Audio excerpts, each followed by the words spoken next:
Gris sings a sweet melody in the palm of a statue, but suddenly she chokes, loses her voice. The statue crumbles, and she falls into a world where the colors of her lives are faded away. Everything seems broken, and the landscape is barren, symbolizing a tragic loss in her life. She wanders through this emptiness, searching for something to deny the reality that she has been thrown into. But she now has to move forward. I played this game at the very low point in my life, and I'm glad that I did. This game has taught me two specific things that I will never forget. This is a story about confronting the darkness that stems from loss. This is a story of anchoring the beacon of hope in chaos.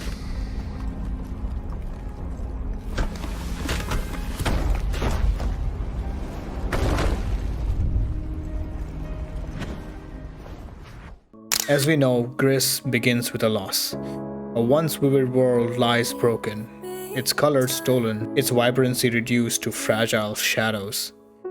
Gris here is silent, her voice, her essence, her identity gone. In this game, you begin your journey to get those colors and your voice back, almost as if you are rebuilding the broken world. As Gris moves forward, the world begins to react. She encounters her first emotion, a fiery red color. To me, it symbolizes the anger she felt from what had happened. If you look at the world, it emanates the force of raw, unrelenting fury at the time. The winds lash against her, tearing at the ruins. She feels negative emotions and is surrounded by chaos. Her actions also represent that. She can now slam at the ground, and to me, it represents chaotic anger or tantrum. And as a result of performing this action at a certain point, Gris also descends into the abyss, where the light is scarce and the shadow stretches endlessly. Her state of mind leads her into an abyss. The state becomes important in her transformational journey because here her negative emotions give birth to a demon. All of her anger, resentment, chaotic mental state manifest into a bird-like monster. That monster blocks her path, but in the end she defeats it and moves forward. Once she moves forward, her world begins to bring her the color of bargain, green. Now she's in a mental state where it requires help and collaborations from others to move forward. I believe this is the first time where life tries to take her out of her dark mental state by offering outside help. This is the first attempt to move on from what has happened. Here she interacts with a bunch of objects, the little guy, that helps her move forward in this world. But right after this bargaining state, she falls into the deep blue. This is where she encounters the most important thing, and this part really hits me. So after the bargaining phase, she falls into a deep emotional state, and here it's symbolized by blue water. For some, it is depression as a result of what has happened. Bargaining helped a little bit, but the trauma was so intense that it has brought her to this place. Here, as she solves puzzles and moves forward, the world reveals itself into more emotionally deep state. And later on, she is chased by that monster again. In this deep blue mental state, the monster is overwhelmingly strong. It doesn't merely pursue her, it surrounds her, consuming the space and leaving no escape. Its movements are erratic yet calculated, as though it feeds off her fear with every frantic stroke she takes. The monster isn't just a predator, it's a reflection of her own despair, a living embodiment of crushing sorrow that pulled her into this abyss. It's relentless, hunting not with malice but with purpose. It wants to claim her, to drag her further into the darkness where she cannot escape. Gris swims with everything she has. The monster's shadow stretches over her like a tidal wave, and its claws slicing through the darkness as it draws closer. It's a chase not for survival but for sanity. The creature mirrors every fragment of her sorrow and fear. Later, it engulfs her from every direction, and all hope seems lost.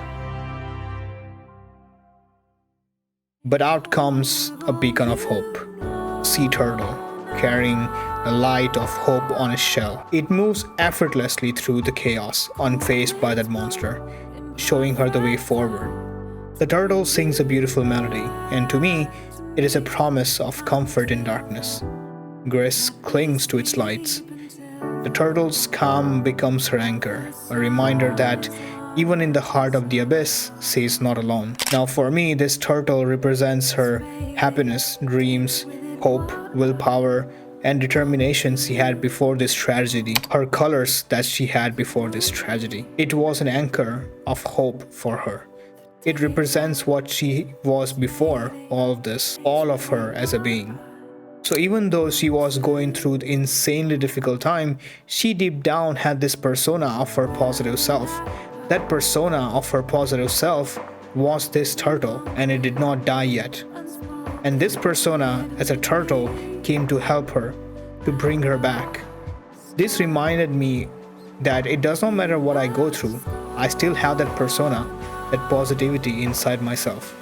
There will be something that I can always hold on to. This message was very profound for me. It is one of those things where we always knew but kind of forget about it. That turtle helps her get out of that deep blue state. And as she comes out of it, the world seems better and alive again. For the first time, warmth touches the world. The golden glow touches everything, promising renewal.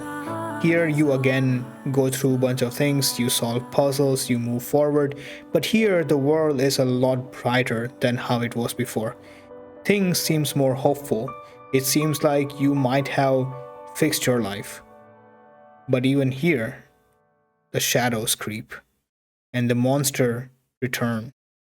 That monster is now a reminder of what is unresolved. Even though the world has kind of fixed itself, the world seems a little bit warm and a little bit fixed, but that monster is a reminder of what has remained unsolved. But this time, instead of fighting the monster, she lets it take her. Then afterwards, everything goes dark. However, later on, the monster reveals itself. The monster that she was running from, the monster that was trying to drown her, the monster that came to be alive due to her anger, it was her. She was running from her all along. All of her anger, all of the dark emotions, those tantrums gave birth to her other self that was trying to destroy her. This for me is one of the best depictions of self-reflection. Imagine how many times we go through something that changes us, crushes our core personality.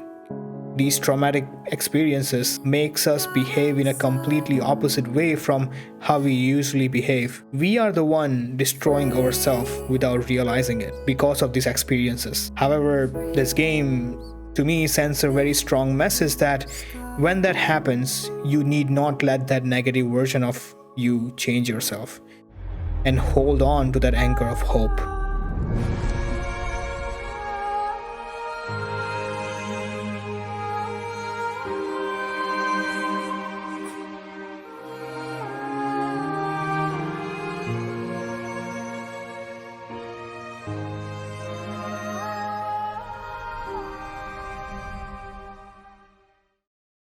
Now, for me, there were two important lessons to take here. First was that it doesn't matter what I go through, I can always remember and anchor my dreams, passions, goals, and happy moments and get through that horrible time.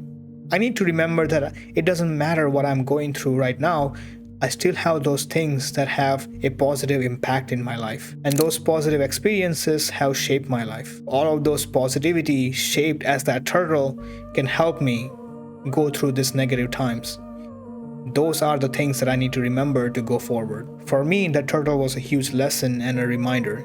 That turtle for me represents my hope in the chaos, and I thank this game for reminding me to remember those positive aspects in my life when I'm surrounded by darkness. Second point is that when we go through rough times in our life, our traumatic experiences, it gives birth to trauma, negativity, anxiety, depression, an immense amount of grief. Those negative emotions can fester and turn into our own demons and can cloud our personality. They almost reshape us in a negative manner. Things that used to make us happy can become irrelevant. Dreams that we were chasing can be nothing anymore. So our outlook towards our life can change. And this game reminded me that if I was experiencing those things, I need to remember my hopeful self. To me, this new personality as a result of grief, this monster, is something that I need to take care of. I really love this game and how it has impacted me. If you enjoyed this video and if you would like to check out my other videos, here they are somewhere on the screen. And thank you again for watching. And I'll see you in the next one.